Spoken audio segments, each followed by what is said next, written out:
नमस्कार दोस्तों, जय हिंद, वंदे मातरम। मैं आपके साथ जयसवाल सर। सभी दोस्तों का, सभी भावी अध्यापक अध्यापिकाओं का वेलकम, अभिनंदन दोस्तों। आपके अपने परिवार आवर फैमिली में जयसवाल कोचिंग सेंटर पे पावर्ड बाय शिक्षा ही प्रकाश है। दोस्तों, मैं आपके साथ जयसवाल सर यानी विजय जयसवाल। बात करेंगे मैथ्स पेडागोजी के प्रैक्टिस सेट नंबर 2 की बात करेंगे। आपको पता है प्रत्येक प्रैक्टिस सेट में 15 बेहतरीन लाजवाब प्रश्न होते हैं और ये 15 प्रश्न दोस्तों ऐसे क्वेश्चन हम लेकर आए हैं जो आप लोग एक्सपेक्ट करते हैं कि ऐसे क्वेश्चन आएंगे। जो आप नहीं करते हैं वो ऐसे क्वेश्चन आते हैं। जिस टाइप के क्वेश्चन पूछे जा रहे हैं आप देखेंगे, वाकई बता रहा हूँ, वीडियो अंत तक देखिएगा, ऐसे ऐसे क्वेश्चन मिलेंगे कि आपको लगेगा बिल्कुल डेफिनेटली यही क्वेश्चन आए थे। फिलहाल अभी जो सीटेट के एग्जाम हुआ है ऐसे ही पैटर्न पे 2021 में ऐसे ही क्वेश्चन पूछे जाएंगे। तो वीडियो बहुत ही दोस्तों नॉलेजफुल होने वाला है, नॉलेजेबल वीडियो है। तो वीडियो को इन तक जरूर देखिएगा और चैनल पे पहली बार आए हैं तो प्लीज़ दोस्तों अपने परिवार की सदस्यता हासिल करें, चैनल को सब्सक्राइब कर लेंगे। और आइए देखते हैं, पहला प्रश्न आपके स्क्रीन पर है। प्राथमिक अवस्था में गणित में रचनात्मक मूल्यांकन में अंतर्निहित है अधिगम में असंगति को और शिक्षण में कमियों को पहचानना, समान त्रुटियों को पहचानना, क्रिया प्रणाली के ज्ञान और विश्लेषणात्मक प्रतिभाओं की परीक्षा, या दोस्तों ऑप्शन नंबर डी आपका सही होगा, विद्यार्थियों के ग्रेड और रैंक की स्थिति। अर्थात दोस्तों मेरे मित्रों, प्रश्न यह पूछा गया कि प्राथमिक अवस्था में जो गणित रचनात्मक मूल्यांकन में अंतर्निहित कौन सा होगा। तो प्राथमिक अवस्था में गणित में रचनात्मक मूल्यांकन में अंतर्निहित क्या हो जाएगा दोस्तों, वह आपका हो जाएगा राइट ऑप्शन, अधिगम में असंगति को और शिक्षण में कमियों को पहचानना। जो अधिगम में असंगति होती है और शिक्षण में जो कमियां हैं उनको पहचानना, वह हमारा प्राथमिक अवस्था में गणित में रचनात्मक मूल्यांकन के अंतर्निहित में आएगा। पहला ऑप्शन आप लोगों का सही हो जाएगा। दूसरा प्रश्न देखते हैं, बहुत ही अच्छा प्रश्न है, ध्यानपूर्वक देखिएगा, हर क्वेश्चन यहाँ पे इंपॉर्टेंट है। कक्षा 4 का छात्र अर्जुन संख्या प्रणाली से संबंधित सभी प्रश्नों का उत्तर मौखिक रूप से दे सकता है, परंतु संख्या प्रणाली पर आधारित समस्याओं के हल लिखने में गलतियां करता है। तो लिखने में उसकी त्रुटियों को सुधारने के लिए सबसे अच्छी जो है उपचारात्मक तकनीक कौन सी होगी। सभी लोग कमेंट करेंगे, फीडबैक करेंगे। बेहतरीन दोस्तों क्वेश्चन है, आपको पता है लाजवाब क्वेश्चन है और लाजवाब क्वेश्चन के लिए आपका आंसर भी है, आपका फीडबैक भी लाजवाब होना चाहिए। तो कक्षा 4 का छात्र अर्जुन जो संख्या प्रणाली से संबंधित सभी प्रश्नों का और उत्तर मौखिक रूप से दे सकता है। यानी कोई एक कक्षा 4 का, ठीक है, विद्यार्थी या छात्र है और संख्या प्रणाली से संबंधित कोई प्रश्न अगर आप पूछते हैं तो वह मौखिक रूप से उत्तर दे देता है, परंतु संख्या प्रणाली पर आधारित समस्या के हल लिखने में गलतियां करता है। यानी बोल तो सही लेता है, लिखने में गलतियां करता है। तो लिखने में उसकी त्रुटियों को सुधारने के लिए सबसे अच्छी उपचारात्मक तकनीक क्या होगी। आप सभी लोग भावी अध्यापक अध्यापिकाएं, तो सबसे अच्छी उपचारात्मक तकनीक क्या होगी। कोई उसे 10 अभ्यास परीक्षाएं देना यानी प्रैक्टिस सेट देना, या वास्तविक जीवन के अनुभव को गणितीय संकल्पनाओं के साथ संबंधित करना, या उसको एक कार्यपत्रक देना जिसमें समस्याएं आंशिक रूप से हल की गई हों और उसे खाली स्थान भरने को बोले, या आप उसे संख्या प्रणाली की समस्याएं हल करने के लिए एक से अधिक तरीके लिखेंगे। क्या करेंगे, संख्या प्रणाली से संबंधित छात्र कक्षा 4 का है जो संख्या प्रणाली संबंधित सभी प्रश्नों को मौखिक रूप से तो उत्तर सही देता है, लेकिन लिखने में आधारित समस्या उत्पन्न होती है। लिखने आधारित समस्या को हल करने के लिए गलतियों को, जो त्रुटियां करता है उसको सुधारने के लिए उपचारात्मक जो तकनीक होगी वह हमारी होगी कि उसको एक कार्यपत्रक दें जिसमें वह समस्याएं आंशिक रूप से हल की गई हों और उसे खाली स्थान भरने को कहें। सी ऑप्शन आपका सही हो जाएगा। बहुत बहुत धन्यवाद सभी मेरे प्यारे मित्रों को, मेरे भावी अध्यापक अध्यापिकाओं को, सभी को नमन है। जय हिंद दोस्तों। उम्मीद है दोस्तों आप लोगों ने वीडियो को लाइक अवश्य कर दिया होगा। मेरे सभी प्यारे मित्र जयसवाल सर आप सभी को नमन करते हैं। और बात करेंगे तीसरे प्रश्न की कि राष्ट्रीय पाठचर्या की रूपरेखा एनसीएफ नेशनल करिकुलम फ्रेमवर्क 2005 के अनुसार प्राथमिक स्तर पर संख्याओं और उन पर संक्रियाओं मात्राओं का मापन आदि का शिक्षण कहलाता है।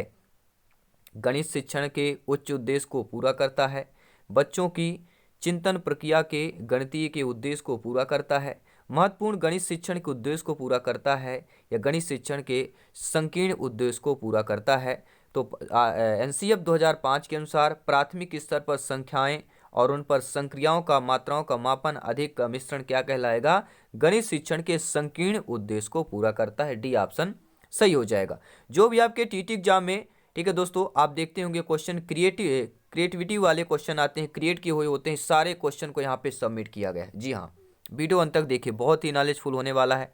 ठीक है, तो मानसिक गणित संबंधी गतिविधियां महत्वपूर्ण हैं क्योंकि वह निम्नलिखित में से किसी एक के अवसर उपलब्ध कराती है। जी हाँ दोस्तों, हम बात कर रहे हैं कि मानसिक गणित संबंधी गतिविधियां महत्वपूर्ण है क्योंकि वह निम्नलिखित में से किसी एक के अवसर उपलब्ध कराती हैं। किसकी अवसर उपलब्ध कराती हैं?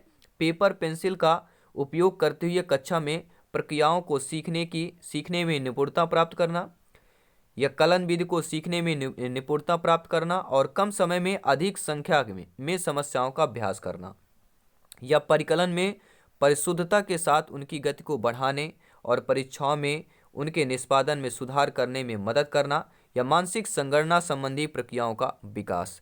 तो मानसिक गणित संबंधी गतिविधियां महत्वपूर्ण हैं क्योंकि वह निम्नलिखित में से किसी एक अवसर उपलब्ध कराती है। क्या अवसर उपलब्ध कराती है दोस्तों? तो आपका राइट ऑप्शन यही है कि वह मानसिक संगणना संबंधी प्रक्रियाओं का विकास, क्योंकि शिक्षार्थी तेज गति से संख्याओं के परिकलन के बीच संबंधों को पहचान करने की कोशिश करते हैं। बहुत ही अच्छा क्वेश्चन है और आप लोगों का सहयोग उम्दा है, लाजवाब है। अब ऐसा क्वेश्चन पूछा गया था, ध्यानपूर्वक देखिएगा, कि किसी आयताकार बक्से में एक की आंतरिक लंबाई, चौड़ाई और ऊंचाई 20, 18, 15 सेंटीमीटर है तथा बक्से बी की 18, 12, 5 सेंटीमीटर है, तो बक्सा ए का आयतन बक्सा बी के आयतन का कितना गुना होगा? तो पहले बक्सा ए का निकाल लेते हैं। निकालेंगे 20 गुणे 18 गुणे 15 करिए, सभी लोग कमेंट करेंगे कितना आएगा, फटाफट कमेंट करेंगे कितना आ गया। बराबर यहाँ पे कर देंगे, कितना है आपका 18 गुणे 12 गुणे 5। अब यहाँ पे करना क्या है, एक चीज़ मैं आपको बता देता हूँ। 18 तरफ दोनों काट दीजिए, दोनों बराबर हैं तो आप कर सकते हैं, क्योंकि हमें कितना गुना बताना है। तो अगर आइए एक नया ट्रिक ट्राई करते हैं, देखते हैं सही होता है कि नहीं हमारा। 20 गुणे 15 करिए और बराबर 12 पंचे 60 हो जाएगा। ठीक है, अब 60 आ गया आपका, अब 60 ये आ गया और ये 20 है, तो 20 से कम 20, 20 तेईस 60, 3 होता है। 15 बराबर 3 के हुआ, 15 बराबर 3 मतलब 3 एक कम 3, 3 पचे 15, 5 बचेगा, तो 5 गुना आना चाहिए। आइए देखते हैं कौन सा, तो आपका ऑप्शन नंबर बी हो जाएगा। यानी किसी आयताकार बक्से की आंतरिक लंबाई चौड़ाई दिया गया है 20, 18 पर, इनको तीनों गुना कर लीजिए, इनको गुना करके भाग देते या कि इनका घटाना करते, कुछ भी करते, लेकिन हमने डायरेक्टली दोनों को बराबर कर दिया, काट दिया, हमारा आंसर आ गया। हमें टेंशन लेना ही नहीं है, कोई ट्रिक नहीं, सीधा दोनों बराबर करें और जितना गुना आ गया, हमारा 5 गुना आ रहा है, आपका क्या है 5 बच रहा है, तो हमारा क्या आ जाएगा 5 गुना, यानी बी ऑप्शन आपका सही हो जाएगा। अब देखते हैं दोस्तों, अगला प्रश्न है कि कक्षा 4 के लिए समय में मूल्यांकन का या के प्रचलन होंगे। अगर कक्षा 4 के लिए समय के मूल्यांकन का प्रचलन के बारे में कैसे होंगे, सभी लोग कमेंट करेंगे। आप सभी लोग भावी अध्यापक अध्यापिकाएं हैं, शिक्षा बंधु हैं, नीचे कमेंट बॉक्स में कमेंट कीजिएगा कि कक्षा 4 के लिए समय के मूल्यांकन के प्रचलन जो होते हैं होगा या होंगे। केवल सदस्य घड़ी पर समय पढ़ना, अंकीय घड़ी और सदस्य घड़ी पर समय पढ़ना, आधा घंटा अधिक, आधा घंटा चौथाई घंटा अधिक, चौथाई घंटा कम, एएम पीएम की संकल्पना, मिनट और सेकंड में संबंध, या केवल अंकीय घड़ी पर समय पढ़ना, एएम पीएम की संकल्पना, या केवल आपका अंकीय घड़ी पर समय पढ़ना। तो कक्षा 4 के लिए समय के मूल्यांकन के प्रचलन के लिए क्या हो जाएगा कि अंकीय घड़ी और सदस्य घड़ी पर समय पढ़ना, आधा घंटा अधिक, चौथाई घंटा अधिक, चौथाई घंटा कम, एएम पीएम की संकल्पना, मिनट और सेकंड में संबंध। तो आपका यहाँ पे बी ऑप्शन सही हो जाएगा। अब देखते हैं दोस्तों, अगला प्रश्न है कि निम्न कक्षा 3 की पाठ्य पुस्तक में से एक समस्या है कि निम्नलिखित समस्या को हल करने के लिए कौन सी गणितीय प्रक्रिया का प्रयोग किया जाएगा। एक दूध वाला 10 दिन में 1410 लीटर दूध बेचता है, वह एक दिन में कितने लीटर दूध बेचता है? उपयुक्त सवाल को ब्लूम के संज्ञानात्मक क्षेत्र के किस दक्षता की ओर संकेत करता है? क्वेश्चन बहुत ही इंपॉर्टेंट है। जी हाँ, हाई लेवल के क्वेश्चन है, क्योंकि यहाँ पर दोस्तों सिलेक्शन सर्वोपरि है। हम नॉर्मल क्वेश्चन तो आपको ऑलरेडी प्लेलिस्ट में मिल जाएंगे, ऑलरेडी अपलोड कर दी हैं, लेकिन जो प्रैक्टिस सेट है केवल सिलेक्शन की तैयारी के लिए है। जो चाहते हैं सिलेक्शन वीडियो को अंत तक देखें। तो कक्षा 3 के पाठ्य पुस्तक में एक समस्या है, कौन सी समस्या है कि समस्या को हल करने के लिए कौन सी गणितीय प्रक्रिया का प्रयोग किया जाएगा। समस्या देख लीजिए कि एक दूध वाला 10 दिन में 1410 लीटर दूध बेचता है, वह एक दिन में कितने लीटर दूध बेचेगा, यह एक समस्या है। तो इस सवाल को ब्लूम के संज्ञानात्मक क्षेत्र की किस दशा की ओर संकेत करता है? संश्लेषण, ज्ञान, बोधन, विश्लेषण। सभी लोग कमेंट करेंगे, 4 ऑप्शन रहेंगे। 4 ऑप्शन अगर आपने एक करेक्ट आंसर दे दिया तो आपका 1 नंबर कन्फर्म। तो राइट आंसर हो जाएगा, हम विश्लेषण की बात करें कि संश्लेषण, तो यहाँ पे क्या हो जाएगा, विश्लेषण हो जाएगा, क्योंकि संश्लेषण नहीं करना, विश्लेषण करना है। क्योंकि 1410 लीटर दूध है और दूध वाला 10 दिन में बेचता है, तो क्या हो जाएगा, एक दिन में क्या आ जाएगा, 141 लीटर। तो क्या हो जाएगा, विश्लेषण करेगा, यानी बांटेगा। दूध वाला 10 दिन दूध बेचता है तो वह बांटेगा, यानी वह विश्लेषण कर रहा है, इकट्ठा नहीं कर रहा है, विश्लेषण कर रहा है, बांट रहा है। तो आपका डी ऑप्शन सही हो जाएगा। अब देखते हैं अगला प्रश्न आपका क्या दिया गया है। प्रश्न यह दोस्तों, राष्ट्रीय पाठचर्या की रूपरेखा 2005 बल देती है, किस पर बल देती है कि गणित चयनित शिक्षार्थियों को पढ़ाया जाए, जो गणित में चयनित शिक्षार्थी हो उनको ही गणित पढ़ाया जाए, या गणित में सफलता प्रत्येक बच्चे के लिए आवश्यक है, या शिक्षार्थियों की तार्किक गणितीय योग्यता के लिए पहले उनकी परीक्षा होनी चाहिए। निम्न में उपलब्धकर्ताओं के लिए गणित पाठचर्या अलग होगी।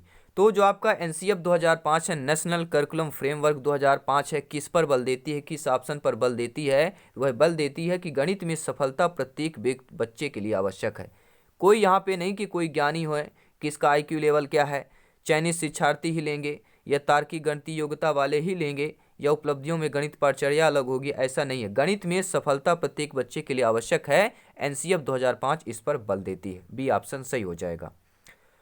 अगला प्रश्न देखेंगे कि एक बच्चा संख्याएं, संक्रियाएं और संकेतों के घड़ी के 2 कांटों, विभिन्न सिक्कों आदि में अंतर करने में कठिनाई प्रदर्शित करता है। ध्यानपूर्वक समझिएगा, एक बार रिपीट करता हूं, क्वेश्चन इंपॉर्टेंट है कि एक बच्चा जो है संख्याएं, संक्रियाएं और संकेत घड़ी के 2 कांटे, विभिन्न सिक्कों आदि में अंतर करने की कठिनाई प्रदर्शित करता है। इसका निहितार्थ है कि जो विशिष्ट बाधाएं उसके सीखने को प्रभावित कर रही हैं वे हैं कमजोर गतिक कौशल, पढ़ना और लिखना कौशल, कमजोर शाब्दिक चाक्षुष, श्रव्य और कार्यकारी स्मृति, कमजोर चाक्षुष, प्रकरण में योग्यता, विभेदीकरण, स्थानिक संगठन और चाक्षुष। ये आपका, ये देखिए यहाँ पे सी ऑप्शन यहाँ पे था, ठीक है आगे। और डी ऑप्शन है कमजोर भाषा प्रकरण में योग्यता, जैसे अव्यक्ति और भंडार और शब्द प्रकरण। तो एक बच्चा संख्याएं, संक्रियाओं और संकेतों, घड़ी के 2 कांटों, विभिन्न सिक्कों आदि में अंतर करने में कठिनाई प्रदर्शित करता है। इसका निहितार्थ यह है कि जो विशिष्टताएं उसके सीखने को प्रभावित कर रही हैं वे विशेषताएं यही हैं। क्या है विशेषताएं कि प्रक्रमण योग्यता, क्या हो जाएगा, प्रक्रमण योग्यता, विभेदीकरण, स्थानिक संगठन और चाक्षुष समन्वय हो जाएगा। ये आपका सी ऑप्शन है, आपका यही ऑप्शन सही हो जाएगा। सभी मित्रों को जय हिंद, वंदे मातरम है। आई थिंक आप लोगों ने अभी तक वीडियो को लाइक अवश्य कर दिया होगा। अब देखते हैं दोस्तों अगला प्रश्न। त्योहार के समय कक्षा 5 में प्रदर्शित प्रकरण के समय सेल पर कक्षाई चर्चा शुरू की गई। कक्षा में इस प्रकरण की चर्चा, आप देखते होंगे ऐसा क्वेश्चन पूछा जाता है कि त्योहार के समय जो है कक्षा 5 में प्रतिशत प्रकरण के समय सेल पर कक्षाई चर्चा की गई। आप जैसे सेल होता है कि ये 20% डिस्काउंट, 50%, तो वैसे ही कक्षा 5 में प्रतिशत प्रकरण के समय पर सेल पर कक्षाई चर्चा शुरू की गई कि कक्षा की इस प्रकार की चर्चा क्या होगी। ये चर्चा जो है की उपेक्षा की जानी चाहिए, क्योंकि यह कक्षा के शोर के स्तर को बढ़ाती है और दूसरे को परेशान करती है, अपने वाद विवाद संबंधी कौशलों को बढ़ाने में विद्यार्थियों की सहायता करती है, यह कक्षा में गर्मा गर्मी वाली बहस आरंभ करती है और कक्षा के माहौल को खराब करती है, या एक दूसरे के विचारों को सुनने में विद्यार्थियों की सहायता करती है और अपना तर्क प्रस्तुत करने के लिए उन्हें प्रोत्साहित करती है। तो ऐसा जो है दोस्तों कक्षा में सेल से संबंधित चर्चाई करना है कि एक दूसरे के विचारों को सुनने में विद्यार्थियों की सहायता करती है और अपना तर्क प्रस्तुत करने के लिए उन्हें प्रोत्साहित भी करती है। डी ऑप्शन सही हो जाएगा। 5 क्वेश्चन करेंगे, इसके बाद एक मॉक क्वेश्चन रहेगा। पियाजे का विश्वास था कि सामाजिक अन्वेषण सीखना होता है और गणित का एक शिक्षक पियाजे के सिद्धांत में विश्वास करते हैं।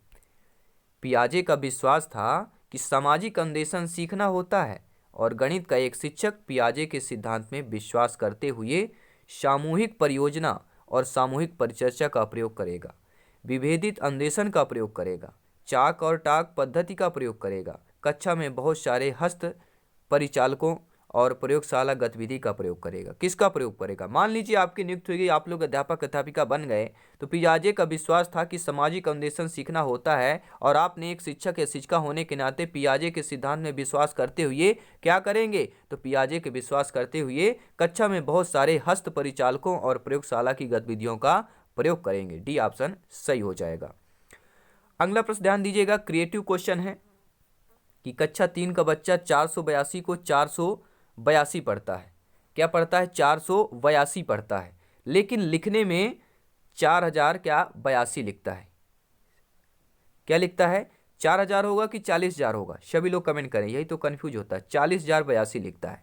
तो यह शिक्षक के लिए किस ओर संकेत करता है? आप लोग देखते होंगे, नॉर्मल सी बात है, नॉर्मल क्वेश्चन होते हैं जो आपको जब आपकी नियुक्ति होगी तो ये सारे फेस करने को मिलेंगे, सारी कंडीशन। तो कक्षा 3 का बच्चा है, 482 को 482 पढ़ता है, यानी बोलने में अच्छा है, लेकिन लिखता है वह क्या लिखता है? 40,082 लिखता है। तो यह शिक्षक के लिए किस ओर संकेत करता है? आपके लिए क्या संकेत करेगा? कि बच्चा ध्यान से सुनता है लेकिन स्थानीय मान की समझ स्थापित नहीं कर पाता है। बच्चा संख्या की अभिव्यक्ति के विस्तारित रूप और लघु रूप में भ्रमित है। यह शिक्षक को स्थायी मान विषय तत्व की जो विषय तत्व ही पढ़ाना चाहिए, जब बच्चे संख्याओं को भली प्रकार लिखना सीख जाएं। यह बच्चा कक्षा में एकाग्र नहीं है और ध्यान से नहीं है। तो ऐसा अगर गलती करता है बोलने में, यानी बोल तो सही लेता है लेकिन लिख नहीं पाता है, यानी बच्चा ध्यान से सुनता है लेकिन स्थानीय मान की समझ स्थापित नहीं कर पाता है। पहला ऑप्शन सही हो जाएगा। अगला प्रश्न यह है कि शैलजा विभिन्न तरीकों से संख्या को व्यक्त कर सकती है। उदाहरण के लिए 4 बराबर यानी कि 2 + 2 कर लिया, 4 बराबर 1 + 3 कर लिया, 1 + 3। तो वह संख्या की किस विकासात्मक अवस्था पर है? ध्यान दीजिएगा, शैलजा एक देखिए शिक्षा विद्यार्थी है, बालिका है, जो 4 को 2 + 2 कर देती है या आपको 4 को 1 + 3 कर देती है। वह संख्या के विकासात्मक अवस्था पर है। किस विकासात्मक अवस्था पर है ये शैलजा? विभाजनात्मक अवस्था पे, गुणनखंडी अवस्था पर, संक्रिय अवस्था पर, या परिणात्मक अवस्था पर? सभी लोग कमेंट करेंगे, फीडबैक करेंगे। क्वेश्चन इंपॉर्टेंट है क्योंकि यहाँ पर दोस्तों सिलेक्शन सर्वोपरि है। बात करते हैं राष्ट्रहित में शिक्षा की। नोट्स, पीडीएफ फाइल सब कुछ आपको टेलीग्राम में मिलता है, और साथ ही साथ इंस्टाग्राम में जरूर फॉलो करें जायसवाल कोचिंग सेंटर को। लिंक आपको डिस्क्रिप्शन मिल जाएगा या सर्च कर सकते हैं। तो राइट ऑप्शन हो जाएगा दोस्तों, हम संक्रिय अवस्था कहलाएगी। अगर कोई भी बालिका है और वह दोस्तों ऐसे प्रकरण को लिख लेती है और ये जो संख्या का किस विकासात्मक अवस्था पर है, यानी वह बालिका संक्रियात्मक अवस्था कहला जाएगी।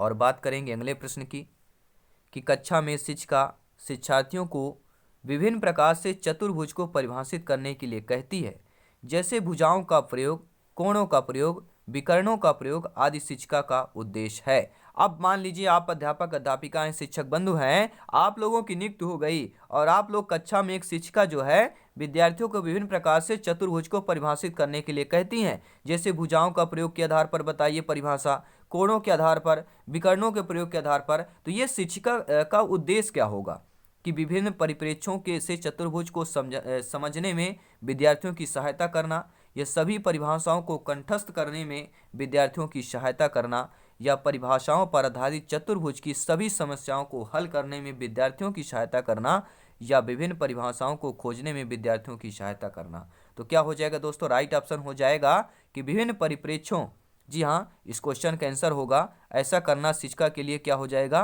कि विभिन्न परिप्रेक्ष्यों में चतुर्भुज समझाने में विद्यार्थियों की सहायता करना, कि कोणों भुजाओं के आधार पर भी समझ जाएं, कोण के आधार पर भी और विकर्णों के आधार पर भी समझें। अब एक क्वेश्चन करते हैं, इसके बाद एक मॉक क्वेश्चन भी करेंगे। तो इस क्वेश्चन को देख लीजिए ध्यानपूर्वक। किन दो संख्याओं को गुणा करने पर 24 गुणनफल प्राप्त होगा? यह प्रश्न होगा। मान लीजिए आपने शिक्षिका होने के नाते, शिक्षिका होने के नाते, अध्यापक अध्यापिका होने के नाते अपने बच्चों से पूछते हैं कि किन दो संख्याओं का गुणा करें कि उसका गुणनफल 24 प्राप्त हो। तो यह प्रश्न जो है कैसा होगा? यह प्रश्न बद्ध अंत वाला प्रश्न है क्योंकि इसके निश्चित संख्या के उत्तर हैं। बच्चे को समान समस्या का समाधान, रणनीतियों को सुझाता है ताकि वह सही उत्तर दे सके। अधिसंज्ञानात्मक रूप से चिंतित करने में बच्चे की सहायता करता है। या मुक्त अंत वाला प्रश्न, क्योंकि इसके रूप में अधिक उत्तर हैं। तो किन्हीं दो संख्याओं को गुणा करने पर 24 गुणनफल प्राप्त होगा। यह प्रश्न कैसा कहलाएगा? यह प्रश्न कहलाएगा मुक्त वाला प्रश्न कहलाएगा, क्योंकि इसके रूप से अधिक उत्तर है। ठीक है, क्या हो जाएगा? क्योंकि इसके रूप से उत्तर हैं। क्या है? इसके रूप से अधिक उत्तर है, तो मुक्त अंत वाला प्रश्न कहलाएगा। और ये आपका गया मॉक क्वेश्चन। और मॉक क्वेश्चन को सभी को आंसर देना है। मॉक क्वेश्चन क्या कह रहा है, ध्यानपूर्वक देखिएगा कि कक्षा 5 के विद्यार्थियों को समतल आकृतियों के क्षेत्रफल की संरचना से किसके विकास परिचित कराया जा सकता है? आयत की लंबाई और चौड़ाई का पता लगाते हुए आयत के क्षेत्रफल के सूत्र के प्रयोग करके आयत का क्षेत्रफल की गणना करना, या आयत और वर्ग के क्षेत्रफल का सूत्र बनाना, इकाई वर्गों के गुणन की सहायता में या गणना की सहायता में, सॉरी यहाँ पे क्या होगा, इकाई वर्गों की गणना की सहायता में आकृतियों के क्षेत्रफल की गणना करना। तो कक्षा 5 के विद्यार्थियों को समतल आकृतियों के क्षेत्रफल की संकल्पना से किसके द्वारा परिचित कराया जा सकता है? कक्षा 5 के विद्यार्थी हैं और उनको समतल आकृति के क्षेत्रफल की संकल्पना में किसके द्वारा परिचित कराएंगे? 4 ऑप्शन दिए गए हैं, स्क्रीन पर है। ठीक है, आप लोग यहाँ पे देख पा रहे हैं।